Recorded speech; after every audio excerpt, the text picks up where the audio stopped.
خواتین میں سے سوال ہے کہ جدا ہو جو دین سیاست سے تو رہ جاتی ہے چنگیزی، اگر سیاست کو دین سے الگ کر دیں گے، تنظیم اسلامی کی طرف اشارہ ہے، تو ہمیں بھی طاقت کیسے میسر آئے گی کہ ہم نفاذ کر سکیں اسلام کا؟ بہت ہی عمدہ سوال ہے اور بہت عملی سوال ہے. مجھے تو اس پر ایمان ہے جدا ہو دین سیاست سے. میں سمجھتا ہوں کہ سیاست ہمارے دین میں دین سے جدا نہیں ہے بلکہ دین کے تابع ہے، اور جب تک کہ حکومت پر قبضہ نہیں ہوگا اسلام کو آپ نافذ نہیں کر سکتے. قبضہ کیسے ہو، یہ ہے سوال. کیا ان الیکشن کے ذریعے سے ہو سکتا ہے؟ اب یہاں آپ کی آبادی ون مین ون ووٹ، ایک بہت بڑا عالم دین شیخ الحدیث ہے، اس کا بھی ایک ہی ووٹ ہے، اور ایک جاہل ہے کچھ اور جیسا کا بھی ہے، وہ فاسق بھی ہے فاجر بھی، اس کا بھی ایک ووٹ ہے. اور پھر یہ کہ ہمارے ہاں 70% ووٹر جو ہیں وہ جاگیرداروں اور زمینداروں کے انگوٹھے تلے بیٹھے ہوئے ہیں. تو یہاں پر الیکشن کے ذریعے سے یہ کام نہیں ہو سکتا، اور الیکشن سے کبھی انقلاب آیا ہی نہیں ہے. اور سیاست اصل میں آپ سمجھ لیجئے، سیاست صرف انتخابات کا نام نہیں ہے. سیاست کی میں تقسیم کیا کرتا ہوں، میری کتاب ہے استحکام پاکستان، اس میں میں نے وہ پوری تفصیل درج کی ہے.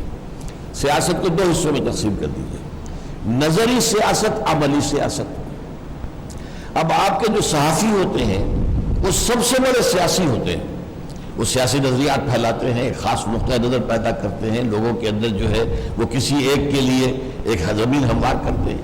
آج امریکہ پر جو چھوٹی سی اقلیت جو ہے یہودیوں کی جو قابض ہے وہ صحافت اور میڈیا کے ذریعے سے قابض ہے. جدھر وہ میڈیا ان کا جو ہے عوام کو لے جاتا ہے ادھر چلے جاتے ہیں. تو وہ بھی صحافی جو ہے، انہیں سیاستدان کوئی نہیں کہتا، لیکن وہ سیاسی تو ہے. ایک عملی سیاست جو ہے پھر اس کے بھی 2 حصے ہیں. ایک ہے انتخابی سیاست. انتخابی سیاست میں نظام بدلنا پیش نظر نہیں ہوتا، ہاتھ بدلنا پیش نظر. تم ہٹو ہم چلائیں گے، نظام وہی، تم ہٹ جاؤ ہم چلائیں گے. تو اس میں کچھ نہ کچھ جو ہے وہ منشور میں تھوڑا بہت فرق بھی ہوتا ہے. اب ڈیموکریٹس ہیں امریکہ کے اندر اور ریپبلکنز ہیں، کیا امریکہ کے نظام کے بارے میں ان کے اندر کوئی اختلاف ہے؟ نظام تو سب مانتے ہیں کہ تو وہ اب نظام میں اور آپ مانتے ہیں.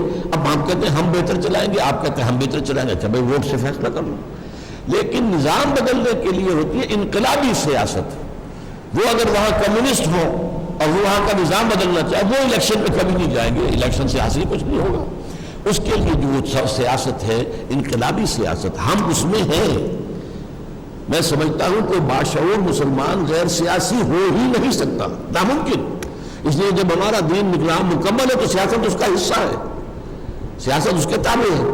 لیکن سیاست میں نظری سیاست، عملی سیاست. عملی سیاست میں انتخابی سیاست اور انقلابی سیاست. اب انقلابی سیاست عرب جو ہوئی ایران کے اندر، تو کیا آیت اللہ خمینی جو ہے وہ انتخابات کے ذریعے سے وہاں حکومت میں آ سکتے تھے؟